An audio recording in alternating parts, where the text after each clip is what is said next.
Hi guys, good morning everyone. This is Teacher Jam Lokbanin Buslog. For today's, our discussion for today is the Module 3 of Cookery NC2, the Prepare Egg Dishes. Okay, so how do you feeling today guys? Kumusta po kayo? Kumusta po ang lahat? Yan, so welcome po sa aking YouTube channel.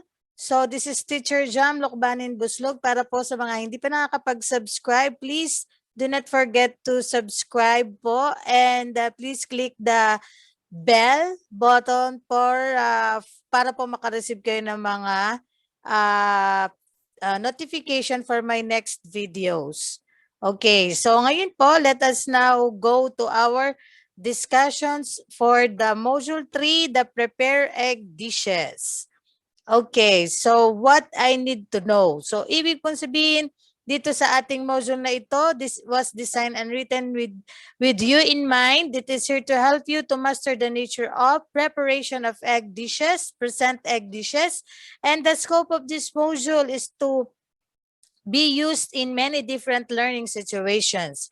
The language used recognizes the diverse vocabulary level of students, and the lessons are arranged to follow the standard sequence of the course. But the order in which you read them can be changed to correspond within or with the textbook you are now using. So this module is divided into two sub-lessons, namely, we have the present egg dishes, and of course, we evaluate the finished products. Yes, magluluto tayo after our lesson for today. So excited na ba kayo?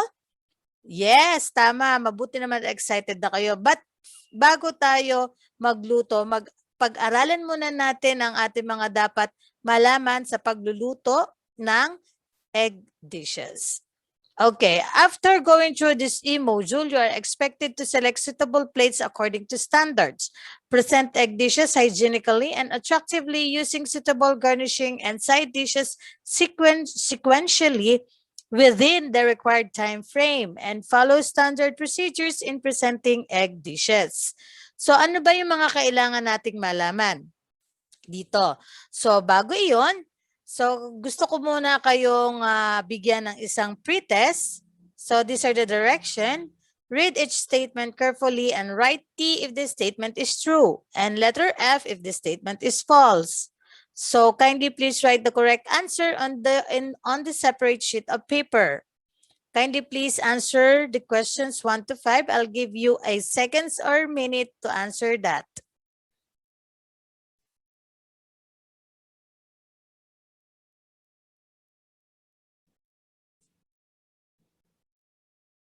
Okay, after answering the pre-test, let us now move on the prepare egg dishes. Okay, so there are a lot of ways of egg dishes can be prepared and presented according to the standard recipes using a range of cooking methods. You will learn more about the egg dishes in this e-module. So let us now begin. In this module, you will learn some factors to consider in presenting egg dishes. But before that, kindly please enumerate the 5 good OHS practices. Write the correct answer on your notebook. I'll give you a second for answering that.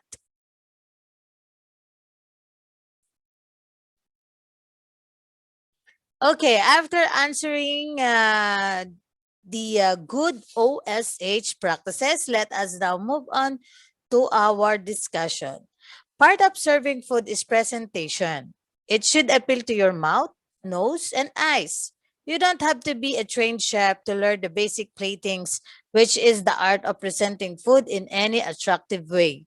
So, ito po yung mga 8 simple ways how you are going to present the food like a chef. Yes, no need na para mag-aral or to train to be a chef, In here, tuturo ko sa inyo kung yung mga 8 simple ways to present food like a chef. Okay, for number 1, set the table properly. Your day-to-day meals might be a free-for-all, but if you've got guests coming over, it's nice to have knives and forks in the right places. As you could see in the picture, ito po yung ating pre-setup of the table. Another one is choose your plates wisely. Make sure your serving plates are big enough to let each food item stand out, but small enough that the portion don't look tiny.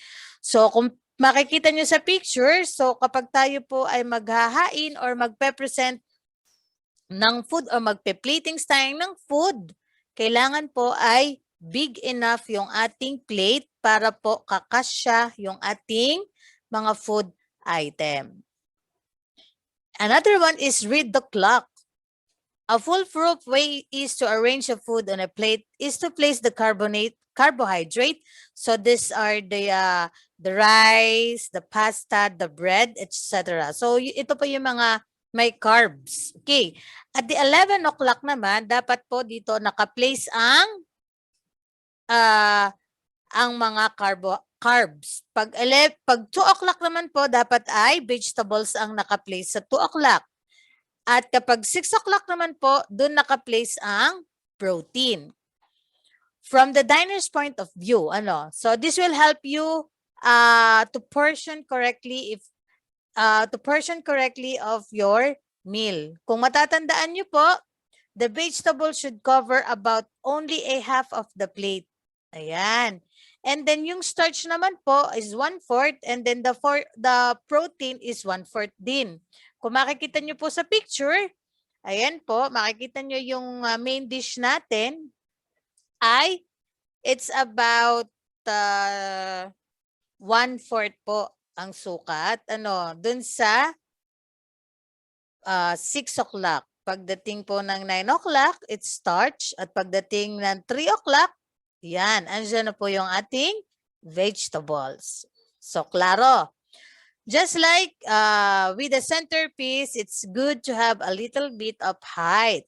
But do not overdo it or your guests won't know how to proceed. If you have a mound of mashed potatoes or ibig sabihin mid-height, if you want to lean your pork chop against it so that it is standing up high. So with the row of snow peas, ito ay yung medyo mababa in front, or the top some rice loaf with sliced grilled chicken. So cut into a few diagonal slices and then fan them out. So across paragraph over the top of it. So yun ay yung nasa taas. So dapat lang po wag ma-overdo yung iyong the decor or pagdi-design ng iyong platings. Yan. So kung makikita nyo sa picture, so wag nyo masyadong kataasan, do not standing up high, para hindi naman masyado maging over. Okay. So pwede namang naka-diagonal lang siya. And then yung chicken, kung grilled siya, i-slice nyo lang siya. I-slice nyo lang or chop. Yan. And another one is be odd. Don't be strange, but things generally look more interesting when they are in sets of odd numbers rather than even numbers. Ayan. Be odd po. So, yan po yun sa pictures kung makikita nyo.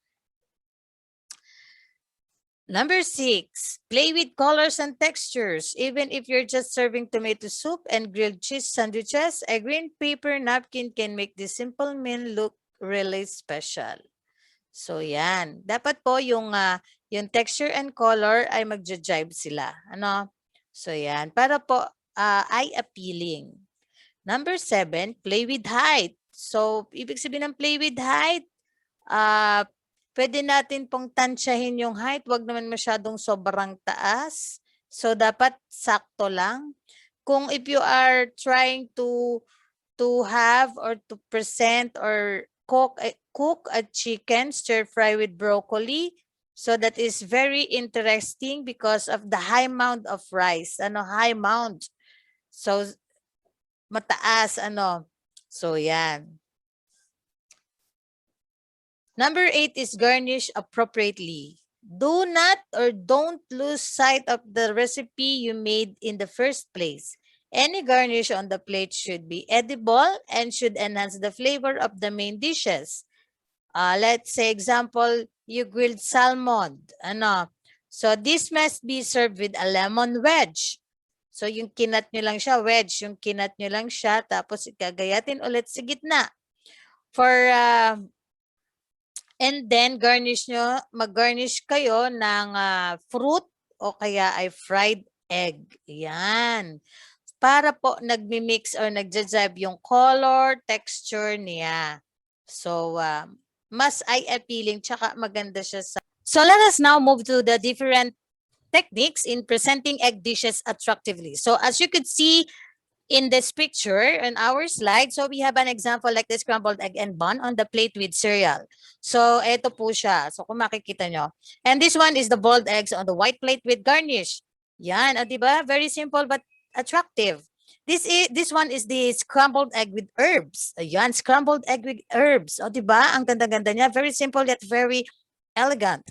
Fried egg with bacon and toasted bread. So, as you could see, here is the egg, the fried egg with bacon and the toasted bread. So, as you can see, this is very simple yet very elegant. Diba? Very socialan. And this one is the egg in the sandwich. So, yan. Another one is the hard-boiled eggs in a different sizes. And scrambled egg in Manhattan plate. This one is the deviled eggs and the stuffed eggs. Diba? So, very nice.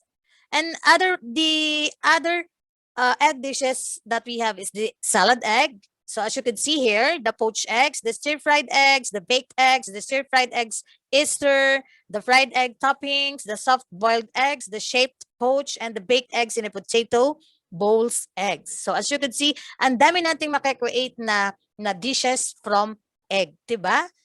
Sa itlog lang, ang dami mo nang mape-present, ang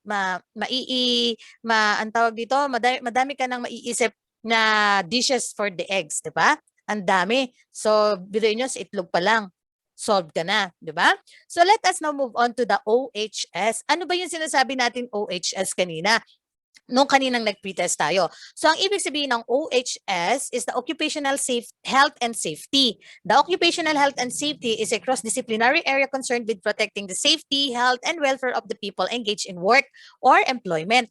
Knowing the OHS is essential to minimize the hazards and risks not only to the students, trainers, and other people within the training institutions, but also to to others who will be affected. Ano ba yung sinasabi nating OHS, the good practice? Ito yung mga good practice ng isang OHS. So meron tayong tinatawag na disaster plan. Ano ba yung disaster plan? There should be a plan in place to deal with any kind of emergency. So kaya nga ang pag sinabing disaster plan, dapat meron na tayong we are dealing with the emergency. So dapat meron na tayong we plan ahead. Okay? Training and providing relevant information. So another one is work and storage areas should be designed, constructed, and equipped to ensure that there is minimum risk to archive materials or stuff. It should be kept free of food and drinks, harmful contaminants, pollutants, or vermin radiation. And we have near-miss and hazardous incidents and accidents investigation. Ayan. Report of notifiable accidents, incidents, and dangerous occurrences. Meron din first aid and the PPE or we call the personal protective equipment. Doing a good OHS, pag pinapractice natin to, na-maintain natin yung ating safety. Yan, nagkakaroon tayo ng discipline. Ano po? Kasi ang concern natin dito is to protect, safety and health and welfare of the people engaged in the work or employment. So this is the good OHS practice. So let us now move on to the basic food microbiology. So pag sinabi nating microbiology, it is the study of the microorganisms that inhabit, create, or contaminate food, including the study of microorganisms causing food spoilage, diba? So from the word microbiology, ayan. So ibig sabihin, ating tinitingnan o kumbaga study nito ay yung mga nakakontaminate na o kaya nakakontaminate, nagkakaroon ng bacteria, germs, or microorganisms na nagkakos ng spoilage ng pagkain. Ayan. Pag sinabi natin naman na basic food microbiology, a certain microscopic organisms such as bacteria are able to invade the human body and cause illnesses and sometimes death, because contaminated foods are the major causes or sources of organisms transmitted to people. It is essential that food production must have a clear understanding of a food microbiology and condition involved in it. So ibig sabihin lang po, yung mga microscopic I'm sorry. So ito yung mga hindi natin nakikita, very kumbaga unseen. Ano po, hindi natin napapansin o hindi nakikita ng ating very own eye. Kailangan gumamit tayo ng microscope para makita natin yung mga certain bacterias na nag-i-invade, na pwedeng maka-invade sa ating katawan at mag-cause ng sakit, illnesses, at minsan it might cause of death. O, diba? Kaya kailangan we are very careful in choosing or eating a food. Okay, pag sinabi bagang foodborne illnesses, ano ba ito? Ano ba yung foodborne infection? At ano ba yung foodborne intoxication? Ano ba itong mga illnesses o foodborne na ito? Okay, let us now discuss what is the foodborne illnesses. Ibig sabihin, foodborne illnesses is a disease that is carried and transmitted to people by food. Yan. Natatransfer siya, this is a disease that carried and transmitted to people by food. Okay, pag sinabi naman nating foodborne infection, it is a disease that results from eating a food containing harmful microorganism. So kaya nagkakaroon ng infection kasi you are eating a food that contains a harmful microorganism. Ayan. Pag sinabi naman nating foodborne intoxication, is a disease that results from eating food containing toxins from bacteria, molds, or a certain plants or animals. So yan po yung mga diseases or foodborne intoxication. So ang result, kapag ikaw po'y kumain ng mga pagkain na merong bacteria o kaya merong amag, molds, yan. So ibig sabihin, it is a foodborne intoxication. Okay? I hope you understand that. So how about the common causes of outbreaks of foodborne illnesses? So ibig pong sabihin, meron tayong mga outbreaks. There are common causes of outbreaks of foodborne illnesses. So we have the failure to properly refrigerate the food. Kapag meron po tayong mga tirang pagkain, the proper thing to do po is to put in a airtight container, the clean container, and then you transferred your food into that container and takpan nyo po, airtight po dapat siya. Very close. Kumbaga very tight siya ang pagkakatakip. And then you refrigerate it properly. Okay? And then failure to thoroughly heat or cook food. Kapag magre-reheat po tayo ng food, hindi lang basta magre-heat tayo ng kaunting inainit na ay okay na. Kasi there are some microorganisms that live, nabubuhay sa mga hindi proper ang pag-iinit o not proper reheating of food. So dapat po ay you reheating your food in a proper way. So dapat kulong-kulo siya para po mamatay yung bacteria. Okay. Another thing is infected employees, workers because of a poor personal hygiene practices. Ano yung ibig sabihin ng poor personal hygiene practices? Ito yung mga empleyado o mga tao o workers na they do not practice the personal hygiene tulad ng paliligo, pagwawash ng hand, pagbibihis o pagpapalit ng malinis na damit, or if they are not wearing a proper PPE or the proper personal protective equipment. So that is they having a poor personal hygiene practices. So, dapat po na-maintain natin yung kalinisan para po hindi tayo mag-cause ng foodborne illnesses. Okay? So, the foods prepared a day or more before they are served. Ayan. And the raw contaminated ingredients incorporated into foods that receive no further cooking. So, there are certain raw materials that no need to cook. So, yan. So, minsan nako-contaminate iyon. So, kaya minsan, not minsan but most of the time, they suggest to cook properly, diba? And the cross-contamination of cooked food through improperly cleaned equipment. Ayan, kapag po ang ating equipment, hindi natin na linis o nahugasan ng tama, na sanitize and all that, so it can cause illnesses. Okay? Failure to reheat food to temperature that kills bacteria. Ito yung sinabi ko kanina. So, dapat po ay proper reheating of food yung ating gagamitin. And prolonged exposure to temperatures favorable to bacterial growth. That is why mabilis mapanis. For example, mabilis mapanis ang pagkain natin kapag masyadong mainit. Diba? And let's say we expose or leave that food in a table and it has a prolonged exposure. So, most of the time, nagkakaroon ng bacteria. So, ibig sabihin, you are favoring the bacteria to grow in that food. Okay. Aside from food safety, we should also be aware of the different hazards in our workplace, such as kitchen hazards, electrical hazards, and others. To avoid or control this kind of hazards, these are the following to that observe. Okay. So, paano natin ma-avoid or makokontrol yung mga uri ng hazards na ito? So, this is the number 1. Use caution when working around hot oil. Ayan, mag-ingat po tayo when we are working around the hot oil. Kasi once na matapunan tayo, ay syempre magkakaroon tayo ng injury, diba? Burn po ang injury matatanggap natin if you are not very careful with working with the oil or the hot oil. Get trained in a proper use and maintenance of your deep fryer. So kung may deep fryer kayo, dapat po you should always read the manuals. Paano ba natin to gagamitin?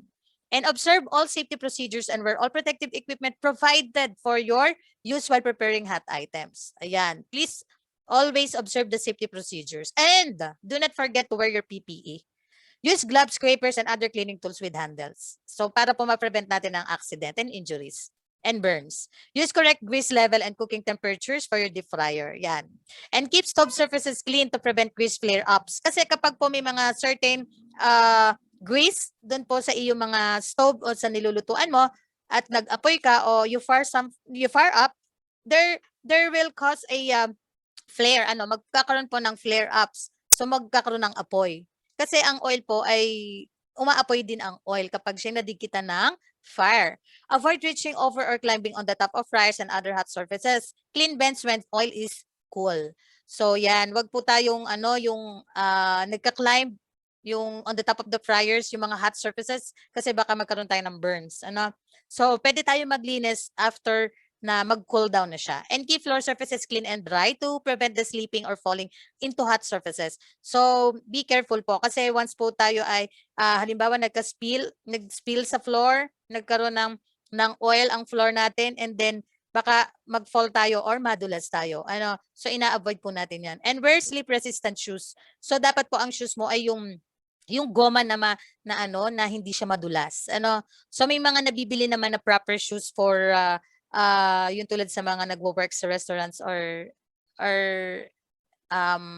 any kind of food industry. Yung mga slip-resistant shoes. And floor should be cleaned often with grease cutting solutions. So dapat po lagi siyang very clean kasi po pag may grease pa siya, possible na madulas ka pa din, di ba? So do not work closely to the hot fryers when the floor is wet. Ayan. And do not spill water or ice into hot oil as this may cause a flare-up. Ayan po. Do not overfill or pour excessive amount of the frozen fries into the fryer at one time. And overfilling causes excessive splashing and bubbling over of the hot oil. Do not pour excess ice from the fry packages onto the fryer. And do not overheat the oil. Use only manufacturer's recommended cooking temperatures. And do not move or strain hot oil containers. Wait until the oil is cool or nag-cool down na siya. And then extinguish hot oil grease fires by using a Class K fire extinguisher. So these are the procedures para po ma-avoid natin yung mga ma-observe natin and ma-avoid natin yung mga possible accidents that could happen to us while we are working at the premises or the kitchen premises. So ito po yung mga tips on how we are going to handle the eggs. So eggs pa lang po tayo, ha?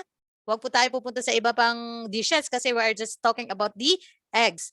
Purchasing, do not buy dirty or cracked or outdated eggs. Ayan, kasi siya ay hindi na magandang gamitin. So dapat po always check the freshness of the egg that you are going to buy. Okay, so itong i-avoid, ha, do not buy dirty, cracked, or outdated eggs.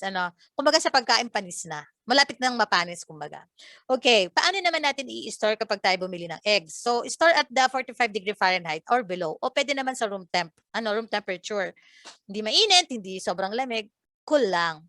Store in a closed container. Yan, closed container. And store away from the strong odors. So, hiwalay mo siya. Kumbaga, dapat meron kang sarili o meron siyang certain place. And refrigerate leftover eggs dishes in a shallow container. And do not allow drippings to contaminate the eggs. So, these are some tips how we're going to handle the eggs. And how about in the preparation or cooking? So, dapat po, we always keep refrigerate before and after the cooking. And dapat po ay everything is clear. And use only clean, not cracked eggs. Yun po ang dapat gamitin natin. Clean eggs, not crack. Cook thoroughly and wash container used for eggs thoroughly and use egg separator para po hindi mapasama yung crack eggs, crack shells dun sa white eggs or the egg yolk, ano po, ayan. And how about the service and transport? Serve promptly after cooking. Keep cold food cold and hot food hot. So dapat ikikip natin yon. And use ice or cold packs when transporting. And avoid eating raw eggs or food that contains raw eggs. So these are some reminders for you on how we are going to prepare, on how we're going to cook, and how are we going to transport or serve the dishes or the egg dishes. So for the next slide natin, what have you learned? So may natutunan ba kahit sa maikling minuto na ating pag-aaral? So I hope that you have learned and understood about the preparation and present the egg dishes. So in here, kindly please answer this in your notebook or in a clean pad sheet of paper and share your learnings, insights, and reflections about the lesson. So kumpletuhin nyo po ito. I have learned that, ayan, that the egg pala is ganito, ayan. I have realized that ang egg pala dapat ay ini-store o kaya ay ini-separate, mga ganon. Ano. I will apply na dapat pala ang egg, pag magluluto ng halimbawa, yan, mga ganon. Ano. So yan, kayo na po ang bahalang magsagot guys. Ano, idudugtungan nyo lang siya. Okay? So I'll give you a seconds for doing that. So after answering that, so ito po yung rubrics na gagamitin ni teacher kung paano nyo po na-arrange yung ideas or na-organize. Tsaka ito po yung mechanics, ano po, areas of assessment. So ito po dito magbabatay si teacher kung paano nyo sinagutan yung ating activity. Okay? So ito naman yung performance level natin para po sa ipapagawa ko sa inyo na pagluluto. Yes, magluluto na tayo. Ito yung rubrics ha. So bago ko i-discuss sa inyo yung, i-remind sa inyo kung paano yung ipapagawa ko sa inyong pagluluto para sa egg. So, kindly please answer muna po itong ating assessment. Napakadali lang nito. So, ang sagot lang dito, true or false. Okay, so if you are listening o kung kayo nakikinig sa akin kanina, so masasagutan nyo po ito ng mabilis. Okay, I'll give you a minute or seconds for answering the assessment. Okay, after answering the assessment, the post-test, so this is what you are going to do, guys. So ito po ay individual home laboratory, okay? No partners po tayo kasi we need to observe the safety of every one of us. So no partners po tayo dito, guys, ha? So dahil tayo ay GCQ today, so kailangan po natin mag-individual home laboratory and we are prohibited to go outside. Kayong mga students, so hindi kayo pwedeng lumabas. So for the task to do, so ito po ang gagawin nyo. Task 1. Prepare and present and cook egg dishes according to your choices or choose only one. Pipili po kayo ng isang recipe na gusto ninyong lutuin in any of the following dishes. Ito po yung mga pagpipilian. So ito, meron tayong scrambled egg, the plain rolled omelets, the ham and cheese frittata, and the baked eggs. Yan. Ito guys yung inyong pwedeng pagpilian. Pili lang kayo ng isa kung ano yung kayang-kaya nyong gawin at lutuin. Okay? So, meron ako mga examples kanina. Kung naaalala nyo, may pinakita ako mga different kinds of egg dishes. So, pwede nyo siyang gayahin. Okay? So, ay ma'am, paano po yun? Di po namin masyado alam yung procedures and ingredients. Okay. What you are going to do, pwede kayong mag-search sa internet, mag-google kayo kung paano ginagawa ang isang kunyari, scrambled egg. Kunyari lang, hindi nyo alam magluto ng scrambled egg. So, try nyo mag-Google or mag-YouTube. Okay? So, pili lang kayo dito sa 4 na choices kung anong gusto nyo. Isa lang naman yung gagawin nyo. Okay?